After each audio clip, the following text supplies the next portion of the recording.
Graças e paz, irmãos. Graças a Deus por essa noite. Bom que a gente pode se encontrar de novo. Hoje nós não tivemos celebração pela manhã, em razão das eleições municipais.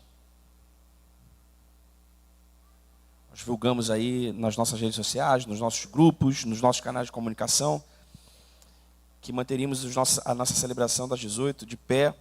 Acho que ao longo do dia os irmãos estariam liberados para votarem com calma, irem votar com calma e tranquilos. E graças a Deus, porque deu tudo certo, nos encontramos aqui. Amém? Você está feliz, meu irmão? Graças a Deus, né? É sempre muito especial nos encontrarmos como família de Deus.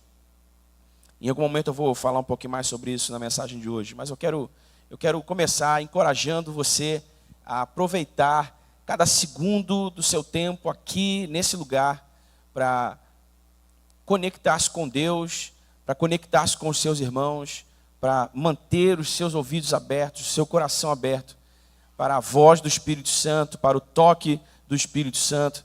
Amém, irmãos? Você não pode vir à casa de Deus e voltar da casa de Deus para a sua casa da mesma maneira. Foi como o Emerson disse aqui, onde Jesus está presente, algo tem que acontecer. E o que Jesus faz contando com a nossa interação. Você já me ouviu dizer isso muitas vezes aqui, não é? Aquilo que Jesus faz a partir da sua prerrogativa divina de ser onipotente. Deus pode fazer o que quiser, quando quiser, como quiser, sem a ajuda de ninguém. Mas, em geral, Deus faz o que faz contando com a interação dos seus filhos, contando com a fé dos seus filhos, contando com a esperança e a expectativa dos seus filhos. Por isso é muito importante nós correspondermos à expectativa de Deus. Correspondemos à expectativa de Deus de interagir conosco. E num ambiente como esse, num ambiente de adoração, num ambiente de oração, num ambiente onde a palavra é pregada, nós precisamos interagir com o Senhor dessa maneira, entregando a Ele a nossa devoção, aproveitando cada segundo do tempo que temos juntos aqui, conectados com Ele, conectados uns com os outros, para que faça sentido. Amém, irmão? Para que faça sentido. A ideia é que o seu tempo aqui faça sentido para você, faça sentido para o seu crescimento espiritual, faça sentido para a comunhão dos irmãos. Não pode ser tempo perdido. Por isso nós precisamos dedicar o nosso coração a isso. Amém, irmãos? Amém, querido? Glória a Deus. Abra sua Bíblia comigo em Mateus capítulo 5, porque ao longo dessa semana, conforme se aproximava o dia de nós votarmos naquele que será o nosso prefeito e naquele que será também o nosso vereador para nós nessa região aqui, eu orei muito ao Senhor sobre esse ato, orei muito ao Senhor sobre esse engajamento e o que isso significa especialmente para nós, filhos de Deus, o que significa especialmente para nós a igreja de Jesus. E é importante para entendermos isso, é importante nós voltarmos ao princípio de tudo, quando Deus criou o homem. Eu não vou ler Gênesis com você, mas eu quero só lembrar você que quando Deus criou o homem, Deus partilhou com o homem o seu domínio sobre a sua criação. Deus estabeleceu o homem no jardim para cultivar, lavrar e cultivar o jardim. Deus deu ao homem responsabilidade de administrar a criação, de cuidar, de zelar pela criação. Deus também deu ao homem a responsabilidade de encher a terra, de multiplicar-se e de subjugá-la na autoridade e no poder do próprio Deus. Porque a palavra semelhança, conforme nós lemos lá em Gênesis capítulo... eu sou péssimo de endereço. Mas quando Deus diz assim, olha, façamos o homem a nossa imagem e semelhança. Gênesis 1 alguma coisa, ou Gênesis 2 alguma coisa. Quando Deus diz assim, olha, façamos o homem, eu decoro o versículo, mas não decoro o endereço. É terrível. Alguém gritou aí, não? Alguém falou qual é o versículo? Não. Não, né? Mas tudo bem, não precisa, já perdi tempo demais com isso. Presta atenção.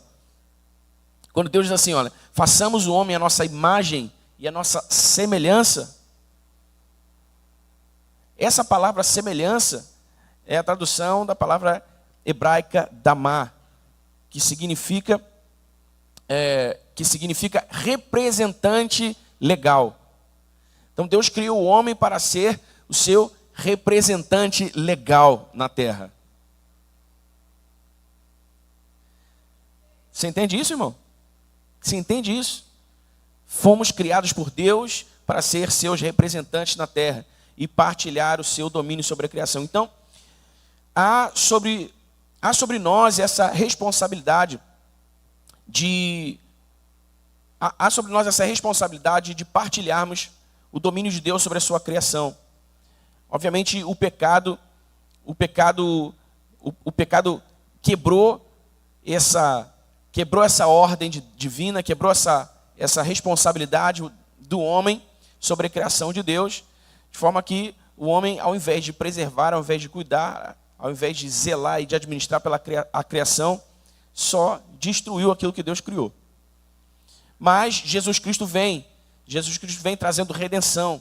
E quando o homem é redimido pela fé em Jesus Cristo, quando o homem nasce de novo, ele é refeito por dentro. Por isso a expressão nascer de novo. Ele é refeito por dentro, porque agora o Espírito Santo vem habitar nesse homem e trazer esse homem de volta à sua posição original naquilo que representa o propósito de Deus. Então, a igreja de Jesus, feita de homens e mulheres nascidas de novo, tem outra vez a responsabilidade, não mais como Adão e Eva tinham, mas de um modo diferente. A responsabilidade de manifestar o reino de Deus na terra, revelando o seu domínio, revelando o seu poder sobre a sua criação. Você entende isso, irmão? Então todos nós temos essa responsabilidade, esse dever, por assim dizer. Nós que nascemos de novo, não é? E isso está bem dito nas palavras de Jesus em Mateus capítulo 5, do versículo 12 ao 16. Vocês são o sal da terra, mas se o sal perder o seu sabor, como restaurá-lo? Não servirá para nada, exceto para ser jogado fora e pisado pelos homens. Vocês são a luz do mundo. Não se pode esconder uma cidade construída sobre um monte. E também ninguém acende uma candeia e a coloca debaixo de uma vasilha. Ao contrário, coloca no lugar apropriado e assim ilumina todos os que estão na casa. Assim brilhe a luz de vocês diante dos homens, para que vejam as suas boas obras e glorifiquem ao Pai de vocês que está nos céus. Aleluia! Veja só, Jesus dizendo, vocês são o sal da terra e a luz do mundo.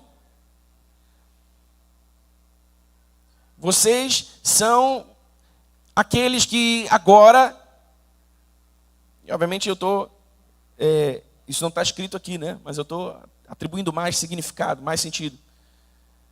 Jesus está dizendo, olha, vocês são aqueles que agora vão manifestar o meu reino e revelar a minha autoridade, o meu poder, a minha graça, os meus atributos, vão revelar o meu amor pela minha criação. Vocês são a luz do mundo, vocês são quem agora vão iluminar as trevas daqueles que estão se perdendo, daqueles que estão sob domínio de Satanás, do pecado. Essa palavra é para nós, irmãos. Essa palavra é sobre mim, essa palavra é sobre você. Essas afirmações de Jesus são sobre mim, são sobre você. Você é sal da terra, você é a luz do mundo. Eu sou o sal da terra, eu sou a luz do mundo. Nós somos sal da terra, nós somos luz do mundo. E sobre nós está a responsabilidade de manifestarmos a realidade de Deus e a realidade dos céus nessa terra. Só que diante de tudo o que nós vemos, de tudo o que nós ouvimos, e até mesmo nas experiências que nós experienciamos, todos os nossos movimentos, tudo aquilo que nós dizemos, todas as nossas iniciativas, como filhos de Deus, como igreja, devem estar imbuídas dessa consciência de responsabilidade que temos, de manifestar o reino de Deus na terra, de ser sal da terra, de ser luz do mundo.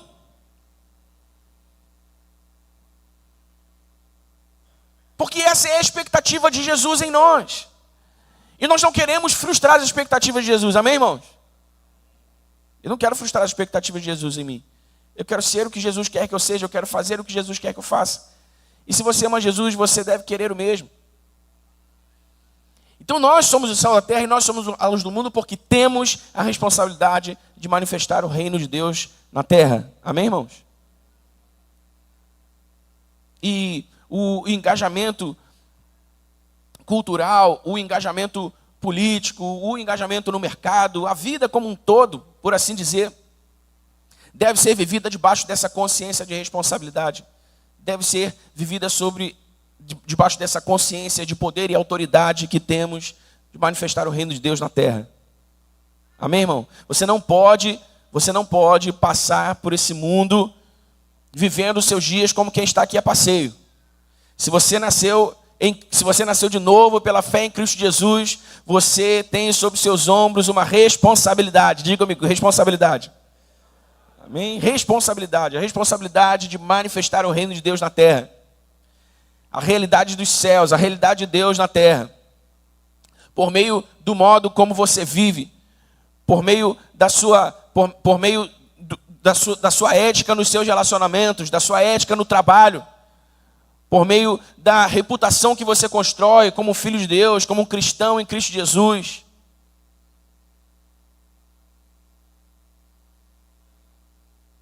Todos os nossos movimentos nesse mundo, todas as nossas palavras e iniciativas devem estar debaixo dessa consciência de responsabilidade de manifestar o reino de Deus na terra. Amém, irmãos? Porque é muito importante nós entendermos que o reino de Deus não é sobre nós. O cristianismo não é sobre nós, o evangelho não é sobre nós. É sobre o propósito eterno de Deus para os homens em Cristo Jesus. Nós fomos chamados a participar desse propósito de Deus com toda a nossa vida, pela fé em Jesus, para que Deus e Cristo Jesus sejam vistos e reconhecidos também através de nós. Às vezes é sobre Ele, é sobre Jesus, é sobre Deus, é sobre o nosso Criador, é sobre Jesus, o Rei dos Reis, o Senhor dos Senhores. Toda a história da humanidade é sobre Deus, é sobre Jesus. É sobre o Espírito de Deus manifestando e revelando Jesus em todos os tempos e em todas as gerações. Por meio dos seus filhos e através de nós, a sua igreja. É tudo sobre Ele, irmãos. É tudo sobre Ele. Por que é importante nós lembrarmos disso? Porque muitas vezes nós nos comportamos no Evangelho como quem está sempre a esperar alguma coisa de Deus. E nada errado com esperar coisas de Deus. Mas nós precisamos entender que não é sobre Deus nos dando coisas, não é sobre Deus fazendo por nós. É sobre Deus expandindo o seu reino e tornando Jesus conhecido através de nós. É disso que trata o Evangelho. É disso que trata o cristianismo. Essa é a nossa responsabilidade, esse é o nosso dever. Deus é tão bom, Deus é tão generoso, Deus é tão gracioso, que que ao longo dessa jornada, Ele vai nos abençoando, fazendo o bem por nós. Ele vai respondendo às nossas orações, Ele vai fazendo milagres, Ele vai abrindo portas, Ele vai manifestando a sua graça e a sua generosidade de muitas maneiras. Mas o propósito, o fim, a finalidade do Evangelho é tornar Jesus conhecido. O propósito, o fim, a finalidade da igreja é tornar Jesus conhecido. Amém, irmãos? Tornar Jesus conhecido. Então Jesus disse: vocês são o sal da terra e a luz do mundo, e vocês devem brilhar a luz de vocês diante dos homens, para que eles vejam as suas boas obras. Para que eles vejam as suas boas obras. Olha o que Jesus está dizendo: vocês precisam viver uma vida de boas obras, para que o mundo veja as boas obras de vocês e glorifique ao Pai de vocês que está nos céus. Essas boas obras de que Jesus está falando aqui não são boas ações, mas todo um modo de vida dedicado a tornar Jesus conhecido por meio da retidão, da justiça, da excelência, da graça, da beleza. Todos os atributos de Deus, as virtudes de Deus precisam cobrir todas as nossas ações, cobrir as nossas palavras, cobrir os nossos movimentos, as nossas iniciativas. Quando você é um excelente funcionário no seu trabalho, você está realizando boas obras. Quando você é um excelente marido para a sua esposa, você está realizando boas obras. Quando você é uma excelente esposa para o seu marido, você está realizando boas obras. Quando vocês educam os filhos de vocês no temor do Senhor, vocês estão realizando boas obras. Quando vocês, como eu disse, constroem uma reputação de acordo com o Evangelho na vizinhança de vocês, por meio do modo como vocês vivem, falam, fazem as coisas, se comportam, vocês estão praticando boas obras. Quando vocês desenvolvem negócios, quando vocês constroem negócios, vocês estão praticando segundo os princípios do reino de Deus e os valores ético-morais do reino de Deus e do cristianismo, vocês estão praticando boas obras. É a esse tipo de boas obras que Jesus está se referindo aqui. Todo um modo de vida dedicado a tornar Jesus conhecido. Então ele está dizendo, olha, vocês precisam brilhar a luz de vocês para que os homens vejam as boas obras de vocês. Vocês precisam viver intencionalmente, agir intencionalmente, debaixo dessa consciência de responsabilidade que eu estou dando a vocês agora, de manifestar o meu reino na terra, para que os homens vejam as boas obras de vocês e glorifiquem ao vosso Pai que está nos céus. Muitas vezes as pessoas não nos ouvem quando queremos evangelizá-las. Muitas vezes as pessoas não nos respeitam quando queremos dar satisfação da nossa fé. Mas certamente elas veem o modo como nós vivemos. Certamente elas veem aquilo que nós fazemos. Elas veem como tratamos uns aos outros. Elas veem como falamos, como nos comportamos. Elas veem como nós agimos. Elas veem como nós agimos no mercado. Elas veem quando somos bons pagadores. Elas veem quando devemos. Elas veem quando não nos importamos em esconder algum tipo de infração, algum tipo de ilegalidadezinha. Elas nos veem quando como homens casados flertamos com as nossas amigas no trabalho. Quando como mulheres casadas flertamos com os maridos do nosso trabalho, com os homens do nosso trabalho. Eles nos veem, o mundo nos vê. Às vezes eles não querem nos ouvir falar de Jesus, mas eles estão nos vendo, eles estão nos ouvindo. Você está comigo aqui, irmão? Então disso que Jesus está falando, é dessas boas obras que Jesus está falando, toda uma vida dedicada a tornar Jesus conhecido.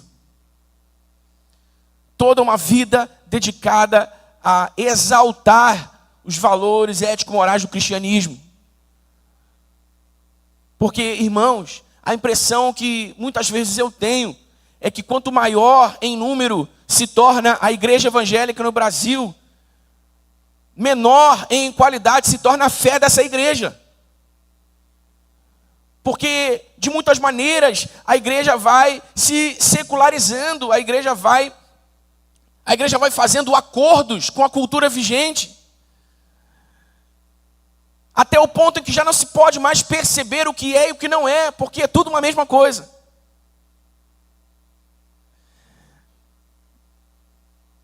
O apóstolo Paulo disse aos Tessalonicenses, aqueles que querem viver piamente em Cristo padecerão perseguições. João disse que nós não podemos ser amigos do mundo, porque os que são amigos do mundo são inimigos de Deus. Em muitos lugares na Bíblia há instruções claras de Jesus sobre isso, ensinamentos claros de Jesus sobre isso. Então muitas vezes a impressão que eu tenho é essa. Muitas pessoas estão se declarando evangélicas, sem, contudo, cultivarem a verdadeira fé no Evangelho, que as faz diferentes. Diferentes não porque são melhores, mas diferentes porque agora estão vivendo sob uma nova lei, a lei do reino. Amém?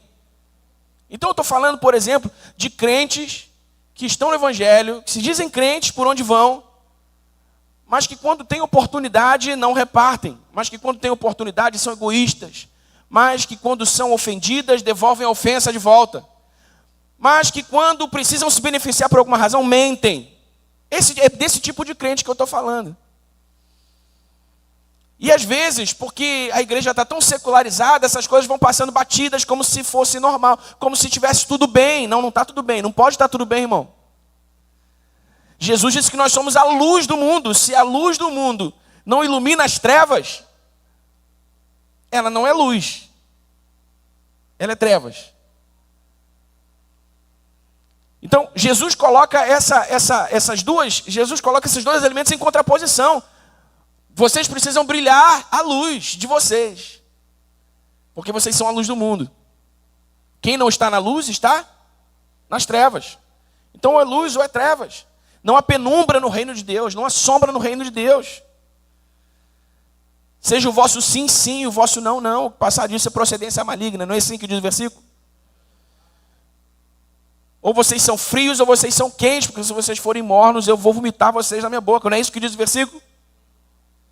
Então não há penumbra, não há sombra. Ou nós somos para valer, ou nós não somos. Ou nós vivemos para valer, ou não vivemos. Ou cremos para valer, ou não cremos. E eu sei, irmão, eu sei, nós estamos em construção.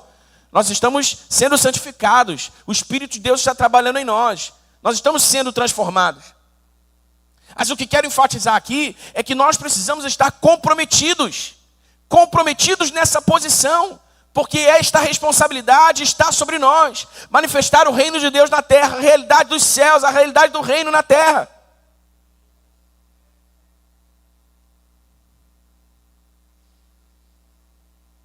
Amém, irmão? Hoje é domingo. Qual foi o dia que o senhor pegou e me acertou no carro ali? Sexta-feira. Estou vindo com a Manu da Érica da escola de Nova Iguaçu. E na Rio do Pau estava aquela confusão ali, né? Por causa da obra, o pessoal entrando aqui, fazendo mão dupla ali na mesma pista. E alguns fazendo a bandalha para poder não ter que ir lá embaixo e voltar. E aí, irmãos, eu estou vindo na minha pista normal, sinal aberto para mim, de repente, pau! Me acertaram em cheio na lanterna, na lataria do carro ali. Eu tomei um susto, encostei o carro.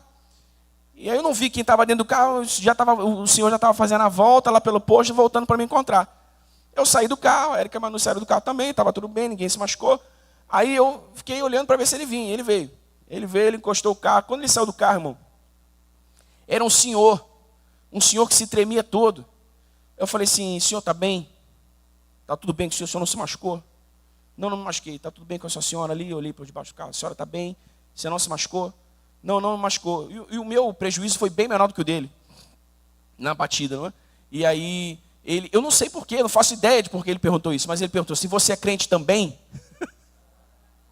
Eu não sei se ele já tinha esperança se já era a esperança de negociar com o crente, assim, a negociação vai ser tranquila, né? Porque se eu dissesse: não sou...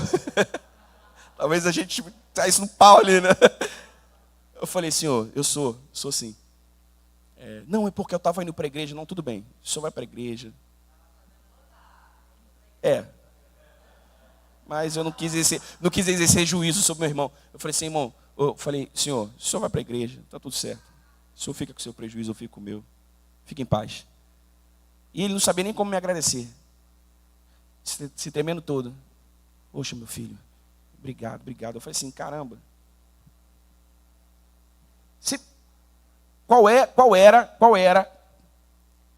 Qual deveria ser a reação de um não cristão ali? A reação esperada, tá? Porque eu sei que existem não cristãos que são bons também, de coração.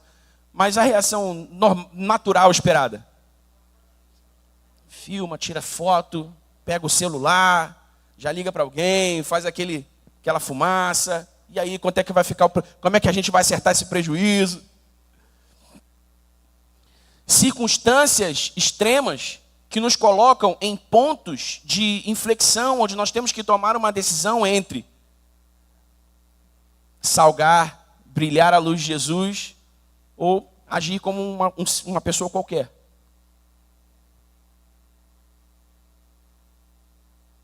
Ou quando você é perseguido no seu trabalho, ou quando você é julgado indevidamente pelas pessoas à sua volta por alguma coisa que as pessoas dizem que você fez e você não fez.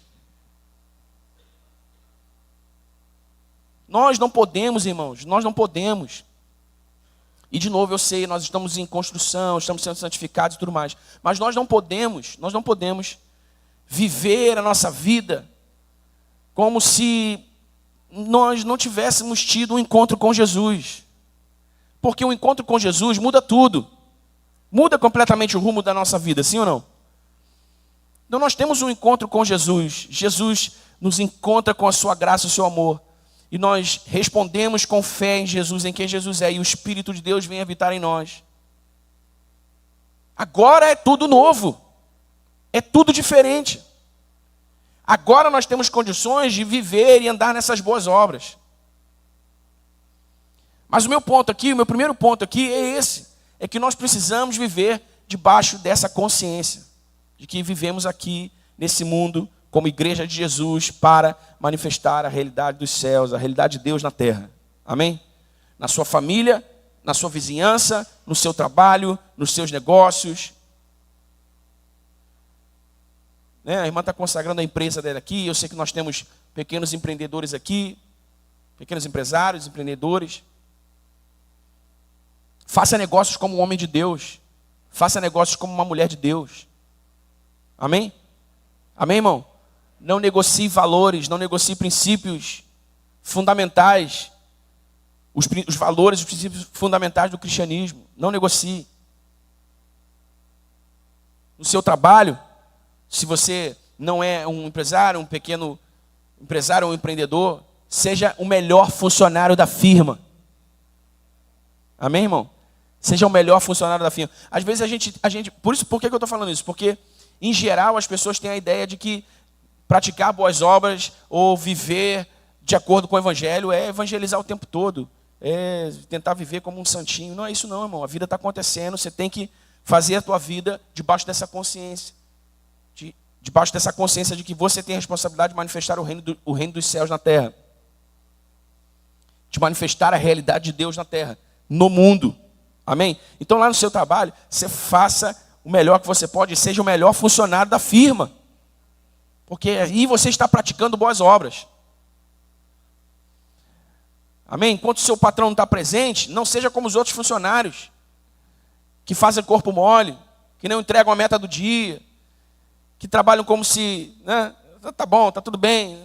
Não pode, meu irmão, não pode estar tudo bem. São exatamente nessas pequenas coisas que nós nos diferenciamos. É exatamente nessas pequenas coisas que a nossa luz é vista e as nossas obras são reconhecidas. As nossas boas obras são reconhecidas. Então, meu primeiro ponto é esse aqui. Viver debaixo dessa consciência. Amém, irmãos? Viver debaixo dessa consciência. Somos sal da terra e somos luz do mundo. Eu acho muito interessante essa ilustração de Jesus. É mais fácil compreender a ilustração. Aliás, não é uma ilustração difícil de compreender, mas quando Jesus usa essa expressão, e diz que somos o sal da terra. Se não for porque você é hipertenso, comer comida sem sal é terrível, né, irmão? Comer comida sem sal é horroroso. Tá faltando sal. Não tem gosto, não é? Não tem gosto. Comer comida salgada demais também é ruim. Se você não é hipertenso, você pode ficar. Né? Tá ruim. O sal é o tempero. É o tempero que não deixa nem ruim porque está salgado demais, nem ruim porque está sem sal. O sal é o tempero que dá aquele gosto. Que delícia. Pô, é uma delícia conviver com esse cara. É uma delícia conviver com esse irmão, com essa irmã. Por quê? Porque ele é sal, ele tempera bem. Tempera no jeito de falar, tempera no jeito de tratar, tempera no jeito de cumprimentar as pessoas. Tempera em se importar com as pessoas. Não é? Tipo, você tem lá no seu trabalho alguém que é chato e problemático. Alguém para quem todo mundo vira as costas. Você tem a obrigação de não virar as costas para ele. Daniel, mas você não entende o tamanho do problema. Nem quero entender. É a tua firma, é o teu trabalho, é teu colega, o problema é teu, não é meu. Você tem a obrigação de não virar as costas para ele. Amém, irmão? Por quê? Porque, na maioria das vezes, o verdadeiro problema não é o problema que a gente vê. O verdadeiro problema é o problema que causa o problema que a gente vê. E você não sabe. Você não sabe se o cara está acabando o casamento em casa. Você não sabe se o cara tem um filho viciado em cocaína. Você não sabe se o cara está afogado em dívida. Você não sabe se o cara perdeu todos os bens, foi assaltado naquele dia. Você não sabe se ele está deprimido. Você não sabe. Você não sabe qual é o real motivo do comportamento daquela pessoa, do jeito de falar daquela pessoa, do jeito de agir daquela pessoa. Então seja cortês, seja gentil, seja simpático, seja amoroso, seja gracioso. Porque enquanto todo mundo vira as costas para essa pessoa, você tem a oportunidade de dizer para elas, olha, há um amor maior. Há uma luz que pode brilhar sobre a escuridão da sua vida. Você faz isso provocando essa aproximação, você faz isso aproveitando essas oportunidades. Coisas básicas, mas que precisam ser lembradas o tempo todo. Porque, é como eu disse, numa sociedade como a nossa, em que a igreja está cada vez mais secularizada, a igreja de modo geral, estou generalizando, né? Não estou falando de uma igreja específica, estou falando de um modo geral. A igreja vai se secularizando e vai ficando tudo, e vai parecendo tudo a mesma coisa. Nós precisamos ser aquele sal na medida que tempera. Nós precisamos ser aquela luz que ilumina as trevas, que ilumina a escuridão. E que apontam caminho, apontam... Amém, irmão? Então, numa situação, por exemplo, em que você tem o direito, mas não lhe causará prejuízos demais ceder o direito, ceda o direito. Você entende o que eu estou querendo dizer? É o exemplo do carro lá, por exemplo. Eu podia estar atazanando a vida daquele coroa até hoje para conseguir consertar meu para-choque. Mas eu tinha o direito. Foi ele que bateu em mim fazendo uma bandalha. Chamasse a polícia, ia ter brate, ia ter, né, todo mundo ali. Teve gente que viu, o Anderson estava lá, viu, cadê o Anderson? Eu vi o Anderson estava lá, foi lá correndo para ver se estava tudo bem comigo. Eu tinha o direito, mas eu cedi o direito, porque não valeria a pena. Então, às vezes, você tem o direito, mas não lhe causará prejuízo demais ceder o direito. Ceda o direito.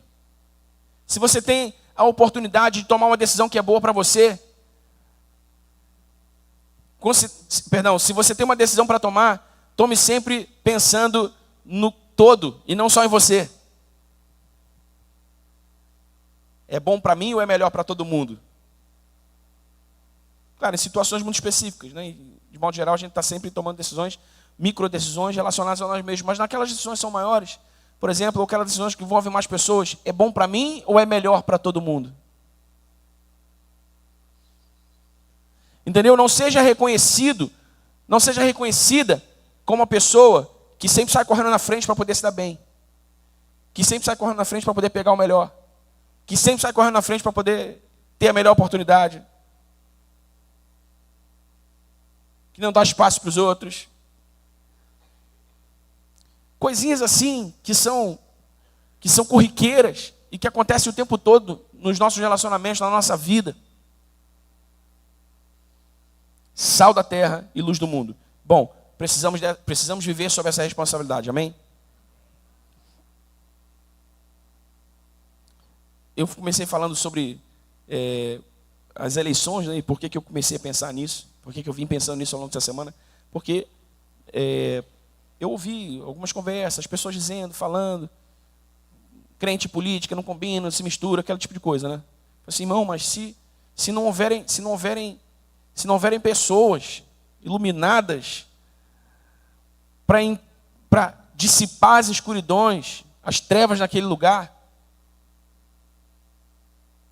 se não houverem pessoas que temem a Deus de verdade, que podem brilhar a luz de Jesus na política, quem o fará? A terra é a terra de Deus, irmãos. Amém? Do Senhor é a terra e tudo que nela há, o mundo todos que nele habitam. A terra é a terra de Deus. Essa dicotomia, ela em Cristo ganhou outro significado. No passado, no Antigo Testamento, existia muito claramente essa distinção entre o santo e o profano, e isso era caracterizado pelos sacrifícios, isso era caracterizado pelo decálogo, os 10 mandamentos, a lei de Moisés, e o povo deveria viver por aquela lei. Mas em Cristo Jesus, Deus ressignificou o santo e o profano. E ele disse agora, ó, ah, o que é santo é o que é profano, mas sobre vocês está o poder de redimir o profano pela maneira como vocês vivem. Então eu não devo fugir. Eu não devo achar que eu não devo me envolver com política, porque eu não devo achar que eu não devo ir a tal lugar, fazer tal coisa. Obviamente, se você vai pecar, não vá, não faça. Mas se você tem o Espírito de Deus, e se o Espírito de Deus está guiando você, está governando sobre a sua vida, sobre as leis de Deus, você deve brilhar a luz. Depois que vocês se tornaram crentes, quantos de vocês perderam todos os amigos que tinham quando eram do mundo?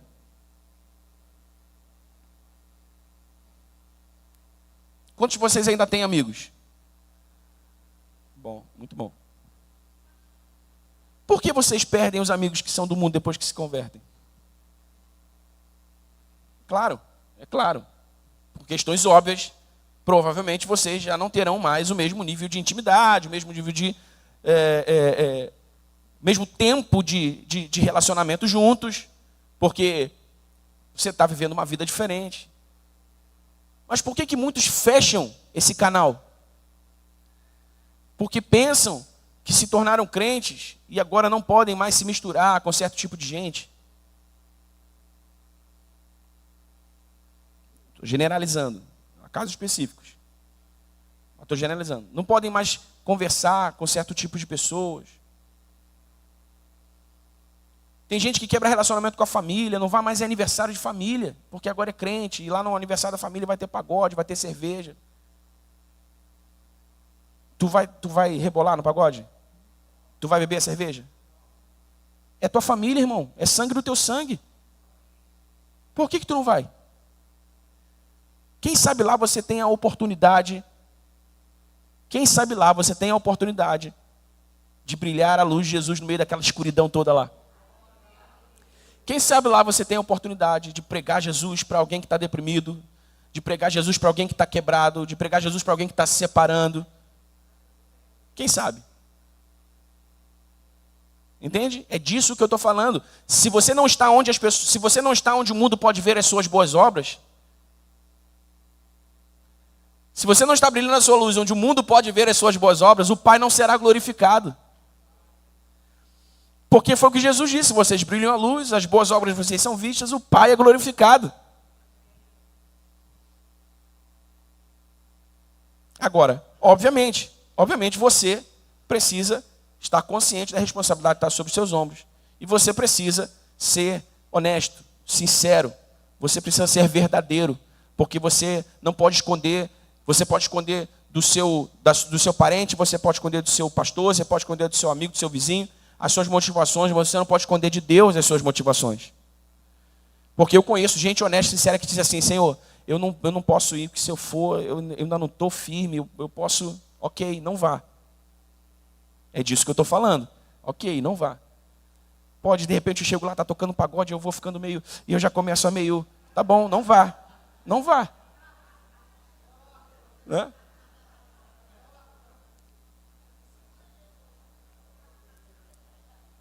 Mas, irmãos, nós precisamos amadurecer nesse sentido.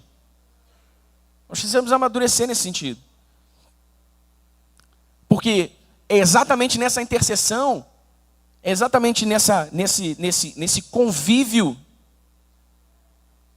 que a luz cumpre o seu propósito, o propósito de iluminar a escuridão. Que o sal cumpre o seu propósito, o propósito de dar sabor à comida que está sem sabor.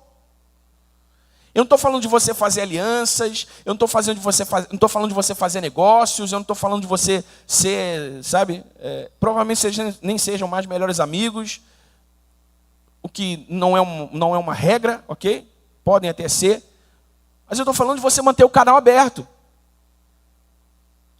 Quando o crente e a igreja vivem sob essa responsabilidade, qualquer lugar é lugar, irmão, qualquer oportunidade é oportunidade. Amém? Então nós não podemos confundir as coisas, nós precisamos ser maduros e não podemos confundir as coisas. Uma coisa é a santidade que buscamos, e é a obra do Espírito Santo em nós, que está nos santificando, que está nos transformando por dentro, que está... Outra coisa é a nossa presença no mundo. Eu não sei se você sabe, irmão, mas a maior parte das fundações da cultura ocidental no mundo foram estabelecidas pelo cristianismo.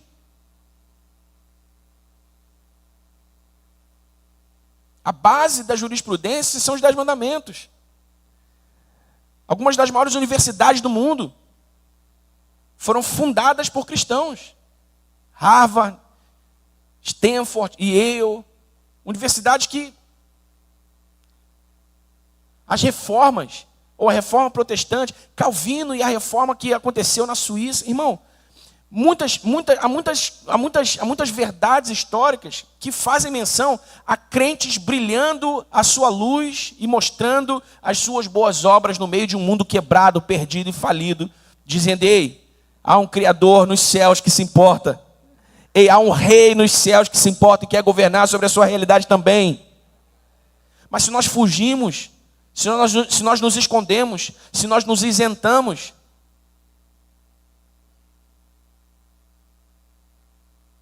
você está entendendo o que eu estou querendo dizer, irmão? Você está entendendo aqui o meu raciocínio? Então você está o tempo todo na família, no trabalho, você está o tempo todo lidando com situações desafiadoras, com situações complexas. E você está o tempo todo sendo testado e provado na sua fé. Mas isso é bom. Tem que ser assim. Tem que ser assim, se não for assim, irmão. Você já pensou? Está tudo entregue mesmo. Vamos. A igreja de Atos, a primeira igreja, a igreja do primeiro século, eles viviam naquele ambiente maravilhoso de avivamento, todo mundo vendendo propriedade, todo mundo junto, repartindo todos os bens, porque eles esperavam a volta de Jesus para aquela época, irmão. Então eles viviam ali naquela comunidade para aquela época. Mas quando veio a primeira perseguição, a partir da morte de Estevão, o que aconteceu? A igreja se dispersou. Saiu de Jerusalém e invadiu o mundo. E por onde eles iam pregando o evangelho. Por quê? Porque o propósito de Deus era esse. O que Jesus disse para os discípulos antes de subir? Ide por todo mundo. Pregar o evangelho a todas as pessoas, ide por todo mundo e fazer discípulos de todas as nações. Mas os caras não foram, os caras ficaram. Não, tá bom, Jesus vai voltar daqui a pouco, o avivamento está acontecendo aqui, não vamos embora daqui não. Jesus, ei. Não, vamos ficar aqui. Ei, não. Ah, não? Então tá bom. Aí morreu o primeiro mártir, Estevão. Saulo, o perseguidor, o atazanador dos cristãos, começou a perseguir todo mundo. A igreja teve que se dispersar. Muitas vezes, irmãos, coisas desagradáveis precisam acontecer para que a gente entre no nosso propósito. Porque enquanto essas coisas desagradáveis não acontecem, a gente vive confortavelmente a nossa vidinha de crente, na nossa bolha, achando que tudo é aquilo ali. Então, às vezes, Deus precisa fazer coisas agradáveis acontecerem para que a gente entre no nosso propósito. Então não pense que aquela coisa desagradável que acontece no seu trabalho, na sua família, é para você fugir, é para você se esconder, é para você deixar todo mundo para lá se lascar sozinho. Não, se está acontecendo na tua vida é porque você é parte disso. E talvez Deus esteja usando isso para você entrar no teu propósito de verdade. Amém? Por isso que a gente está sempre orando pela Pavuna, a gente está falando, gente, não amaldiçoem, orem, abençoem. Porque, irmão, se a igreja amaldiçoa, quem que vai abençoar? Se a igreja roga praga, quem é que vai abençoar, irmão? Se a igreja quer fugir, quem é que vai ficar? Deixa tudo para lá, deixa aí, vê o que vai... Não, irmão, nós estamos aqui, a Pavuna só não está pior porque a igreja está aqui, irmão. Amém? Porque a igreja está aqui. Sábado a gente teve um mutirão aqui, os irmãos estavam aí fazendo um montão de coisa, e no final do mutirão a gente estava ali, o pessoal comeu um pão com mortadela, e a gente estava no discipulado. O Marcão estava aí? Marcão está aí? Cadê? Está lá, né? O Beto estava aí também, o pessoal estava aí. Não, o discipulado é aquilo ali, irmão. É um pão com mortadela, uma Coca-Cola, e a gente falando de Jesus. E aí, eu falei para eles assim, olha, eu vou até indicar para você também que tenha curiosidade e queira ver. Tem um documentário antigo já, dos anos 2000, chamado Transformações, ou Transformação. Um documentário produzido por um historiador cristão norte-americano chamado George Ott Jr. E ele documentou alguns dos avivamentos mais significativos que aconteceram nos anos 2000 em alguns lugares do mundo. E ele documentou um avivamento que aconteceu nas Ilhas Fiji, que viviam em estado de guerra civil, anarquia total, não havia governo, não havia nada, a terra é infértil, improdutiva, os rios não produziam mais peixe, miséria total na nação. Um pastor decidiu escrever cartas para os pastores das Ilhas Fiji, convocando os pastores para uma reunião de oração. Nem ele imaginava que os pastores responderiam. Mais de 200 pastores responderam e vieram orar. E eles começaram a orar. Irmão, o que acontece, eu não vou contar para que você veja no documentário, caso você queira. Mas o que acontece é bizarro, é absurdo. É absurdo, é um negócio assim, muito fora do normal. Porque o normal a gente vê Deus fazendo um milagre, a gente vê Deus curando enfermo, a gente vê Deus abrindo a vista dos cegos e tudo. Beleza, mas o que Deus fez ali nas Ilhas Fiji por causa de pastores que oraram, irmão, foi bizarro. Tinha um rio que abastecia boa parte da população, porque a população vivia de pesca também. O rio não produzia mais peixe, estava todo mundo passando fome.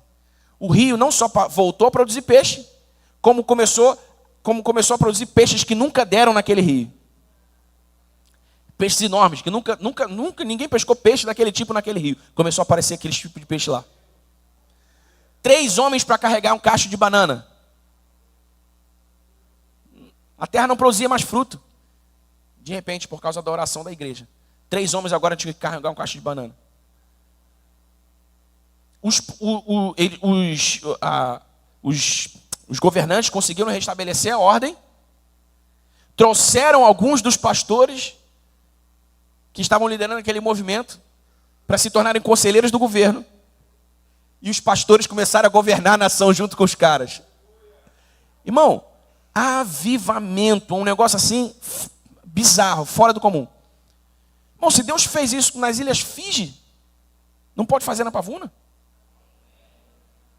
É o mesmo Deus, é o mesmo poder. Aí eu estava falando para os caras o seguinte, sabe o que acontece?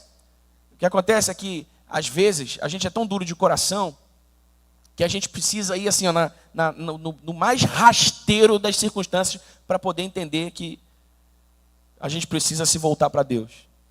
Talvez a gente não tenha se levantado como esses pastores se levantaram nas Ilhas Fiji, porque ainda está sob controle. A gente entra e sai, tudo acontece. Meu irmão, Deus só é tudo que você tem quando Ele é tudo que te resta. Enquanto você consegue manobrar, enquanto você consegue fazer, enquanto você consegue meter a tua mão e resolver, enquanto você consegue dar teu jeito, muitas vezes você nem lembra de Deus, muitas vezes você nem muitas vezes você nem pergunta a Deus qual é a opinião dele sobre isso ou aquilo, você vai tocando a tua vida. Mas quando o bicho pega de verdade, você lembra. Caramba, como eu sou dependente de Deus, como eu não posso dar um passo agora sem Deus, eu preciso de Deus.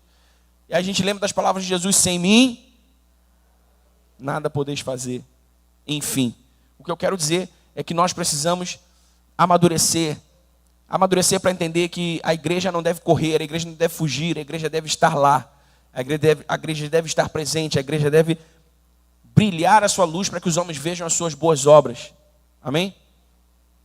Há um padrão ético, há um padrão de comportamento, irmão, há um padrão moral estabelecido por Jesus e o Evangelho, estabelecido pelos apóstolos para a igreja de Jesus. É sobre eles que nós devemos viver. Sabe, nós nunca ouvimos tanto nos últimos 3 anos sobre escândalos envolvendo pastores.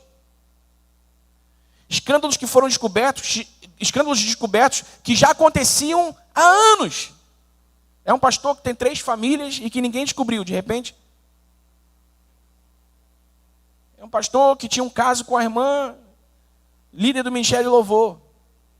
É um pastor que abusa das crianças do Ministério Infantil.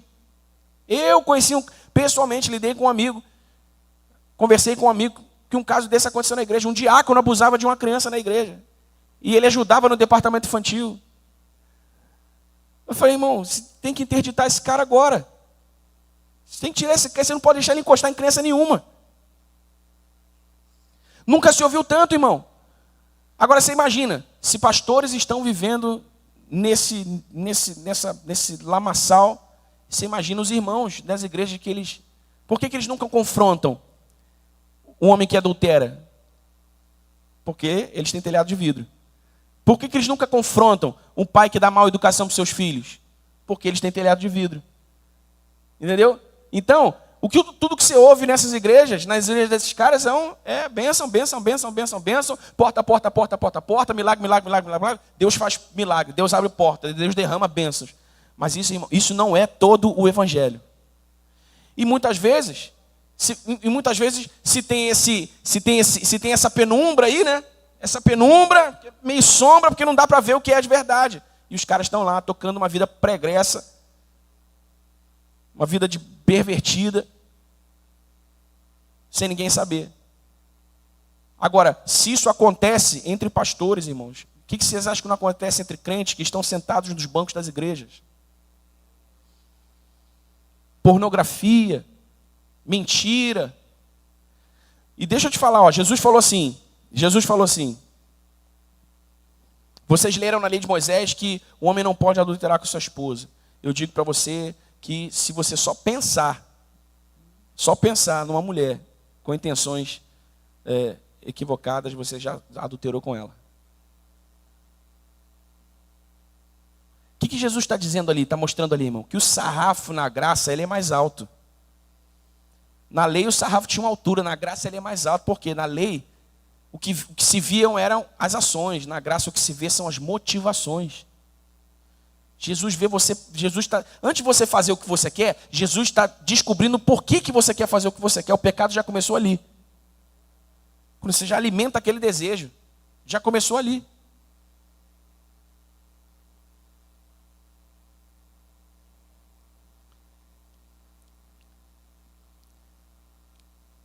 Mas Jesus colocou sobre nós essa responsabilidade. Agora, como é que a gente anda nessas boas obras? Como é que a gente vive nessas boas obras? Primeiro, tem que nascer de novo. Tem que nascer de novo. Só quem nasce de novo pode andar nessas boas obras, porque senão a gente está sendo conduzido e guiado ainda pela nossa natureza pecaminosa e tudo que a gente vai produzir é pecado. Segundo, a gente precisa da palavra, porque Jesus disse que o que santifica o homem é a palavra. Na sua oração sacerdotal, antes de ser crucificado, Jesus pede pelos discípulos e diz assim: Pai, santifica-os na verdade, a tua palavra é a verdade. Nunca foi tão urgente na história da igreja que os crentes leiam a sua Bíblia com o coração, leiam a sua Bíblia com devoção. Nunca. Por quê? Porque esse evangelho gourmetizado deu essa sensação de conforto para os irmãos que vêm à igreja, recebem a palavra, vão para casa e não leem mais a Bíblia. Pegam o que é dito aqui e não leem mais a Bíblia. Não leem mais a Bíblia. Sabe, irmão, alguma coisa é melhor do que nada. Então, se você segue um plano de leitura, leia lá alguns versículos por dia, muito bem, mas vamos acelerar isso aí. Vamos melhorar isso daí. Não dá não? Para melhorar? Dá ou não dá, irmão? Eu li lá o devocional do Café com Deus Pai. 2 parágrafos e um versículo bíblico. Tá bom, melhor do que nada. Mas, irmão, vamos melhorar isso daí? Vamos melhorar ou não vamos? Vamos ler a Bíblia. Pega um capítulozinho da Bíblia, lê. Faz algumas anotações, ore sobre aquilo. Assim, se o Espírito Santo aplica essa palavra na minha vida. O que tem para eu aprender aqui? O que eu posso... né? Você precisa da palavra, porque é a palavra que santifica. A gente, quando percebe numa realidade crentes que não estão sendo santificados, a gente descobre que esses crentes não leem a Bíblia, porque é a palavra que santifica. Se ele não lê, logo ele não é santificado. Então, leia a sua Bíblia, porque você precisa da palavra. Você nasce de novo, você precisa da palavra. E terceiro, você precisa da comunidade. Você precisa congregar, você precisa estar na comunhão dos irmãos. O Cláudio disse na abertura do culto, citou o Salmo 133, não é? 133, quão bom e quão maravilhoso é quando os irmãos vivem em união. E ali o Senhor ordena a sua bênção, porque é como óleo que desce sobre a barba de Arão, que escorre pela gola das suas vestes. Aí lá no final ele diz, porque ali aonde, irmão? No lugar onde o povo de Deus está congregado. Ali o Senhor ordena a sua bênção, a bênção da vida para sempre. Em Hebreus 10, 25, o escritor aos Hebreus diz, não deixem de congregar, como já se tornou o costume de alguns. Irmãos, às vezes a gente trata isso com muita parcimônia, não é? Não, tá bom, porque às vezes o cara está cansado do trabalho, aí não vem para a igreja, porque isso... Mas a gente precisa começar a tratar isso como pecado, irmão. Está escrito, não deixem de congregar, ponto. Se você não faz aquilo que está escrito, você está pecando.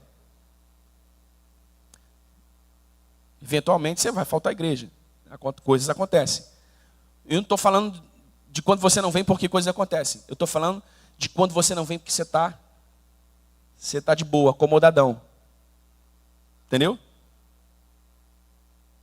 E a gente já nem... Eu cresci na igreja, né? Se usava essa expressão antigamente. O rato de igreja, né? Eu cresci numa geração que, cara, estava enfiada na igreja o tempo todo. O mundo mudou pra caramba. Eu entendo que não é mais assim. A gente tem uma igreja que vem de manhã, uma igreja que vem de noite. Tudo bem, tá tranquilo. Muita gente trabalha sábado até o final do dia, beleza. O que eu estou falando aqui é do irmão que não vem porque sempre tem um aniversário, porque sempre tem um negócio, porque é um futebol aqui que acabou tarde, porque é um negócio ali que acabou tarde, porque é um programa social maneiro e vai empurrando a igreja para lá. Entendeu? Aí virou. Vai na igreja quando dá. Vai na igreja quando dá. Então assim, irmão, a gente precisa amadurecer para rever isso aí. Por quê? Porque nessa daí, o diabo está pegando muitos crentes que não entendem o poder da congregação, o poder da comunhão. Há poder na congregação. O poder da santificação, o poder do crescimento, da maturidade, o poder da exortação, do ensino. No versículo anterior, no 24, Paulo diz assim, olha, vocês precisam estar juntos para se incentivarem ao amor e às boas obras. Há encorajamento, é o que ele diz no 25, né? Para que vocês se encorajem. Na congregação há encorajamento. Se você não está congregado, você não recebe encorajamento.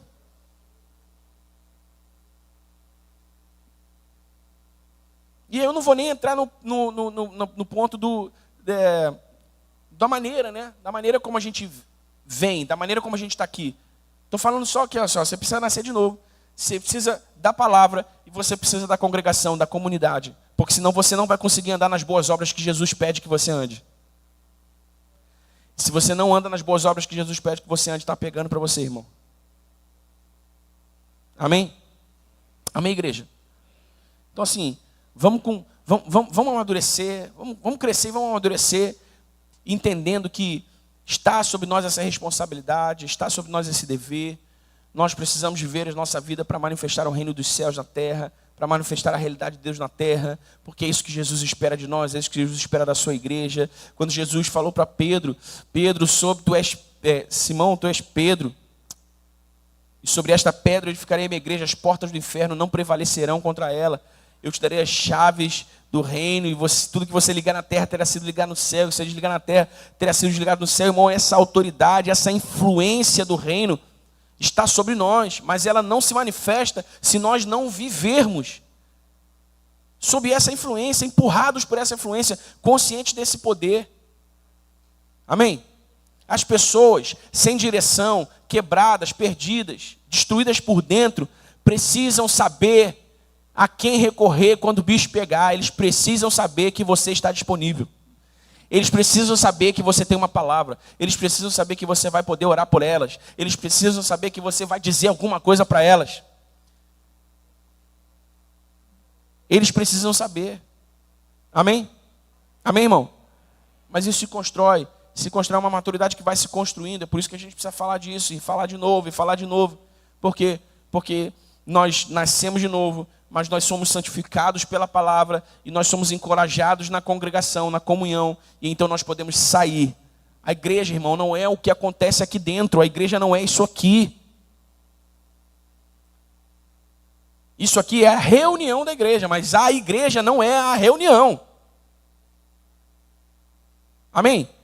A igreja somos nós, vivendo nesse mundo, imbuídos dessa responsabilidade, cheios do Espírito Santo, manifestando o poder de Deus, a realidade dos céus na terra por onde a gente passa, na família, no trabalho, na vizinhança, no Uber.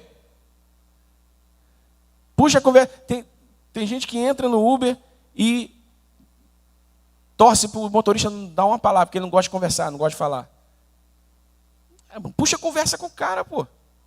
Vai que você está precisando, vai que é a tua chance de ganhar uma alma para Jesus.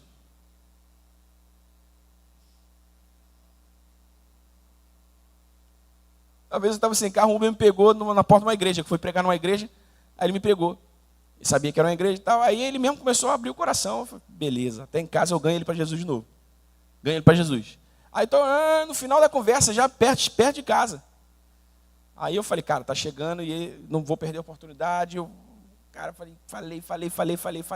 E quando eu comecei a falar de Jesus, comecei a, profetizar sobre ele, falando ali no meio da conversa, ele começou a chorar. Eu falei, cara, se concentra, só não perde a direção para a gente chegar em casa. Mas vai me ouvindo. E eu falei, ele chorando na porta da minha casa, mas eu fiz um apelo para ele. Eu falei, cara, você precisa voltar para Jesus agora. Estava desviado. Você precisa voltar para Jesus agora. Eu não entrei no teu carro à toa. Essa viagem não foi por acaso. Jesus planejou esse dia. Jesus planejou essa viagem porque ele queria te pegar aqui agora. Não, eu sei. Orei com ele, profetizei. Peguei o contato dele e vida que segue. Imagina se eu saio cansado da pregação e eu falo assim, cara, quero conversar com ninguém não. Fico quieto lá, mexo no telefone, ia perder a oportunidade de ganhar uma alma para Jesus.